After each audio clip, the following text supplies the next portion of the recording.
টানা ৮ দফা বৃদ্ধির পর অবশেষে দেশের বাজারে স্বর্ণের দাম কমানোর সিদ্ধান্ত নিয়েছে বাংলাদেশ জুয়েলার্স অ্যাসোসিয়েশন বাজুস।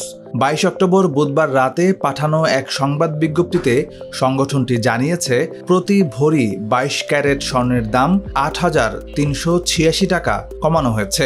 নতুন দাম ২৩ অক্টোবর বৃহস্পতিবার থেকে কার্যকর হবে। বাজুসের বিজ্ঞপ্তি অনুযায়ী নতুন সমন্বয়ের ফলে ২২ ক্যারেট স্বর্ণের ভরি প্রতি দাম দাঁড়াচ্ছে ২,০৮,৯৯৬ টাকা।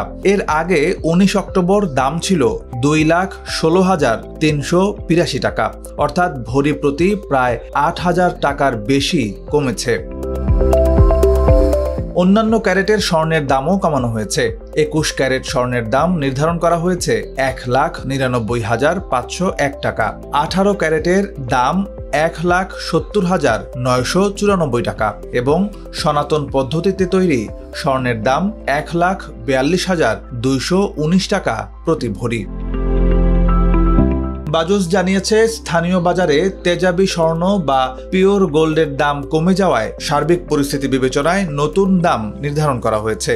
তবে ক্রেতাদের জন্য গুরুত্বপূর্ণ বিষয় হল, স্বর্ণের ঘোষিত বিক্রয় মূল্যের সঙ্গে সরকার নির্ধারিত ৫% ভ্যাট এবং বাজুসের নির্ধারিত ন্যূনতম ৬% মজুরি যুক্ত হবে। অর্থাৎ গহনার ধরন ও ডিজাইনের উপর ভিত্তি করে চূড়ান্ত দাম আরও কিছুটা বাড়বে। এর আগে চলতি বছরের ১৯ অক্টোবর দেশে সর্বশেষ স্বর্ণের দাম সমন্বয় করা হয়, যেখানে ভরি প্রতি ১,০৫০ টাকা বাড়ানো হয়েছিল।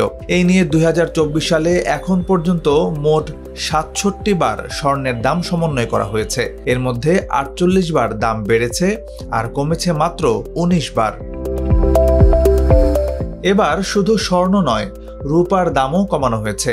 ভরি প্রতি ৭৩৫ টাকা কমিয়ে ২২ ক্যারেট রূপার দাম নির্ধারণ করা হয়েছে ৫,৪৭০ টাকা।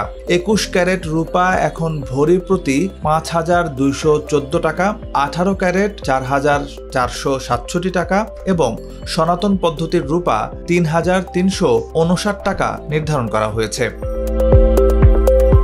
বিশ্লেষকদের মতে, আন্তর্জাতিক বাজারে স্বর্ণের দর কিছুটা কমে যাওয়ায় স্থানীয় বাজারেও এর প্রভাব পড়েছে। তবে বছরের শেষ নাগাদ আবারও দামের ঊর্ধ্বমুখী প্রবণতা দেখা দিতে পারে বলে ধারণা করছেন তারা।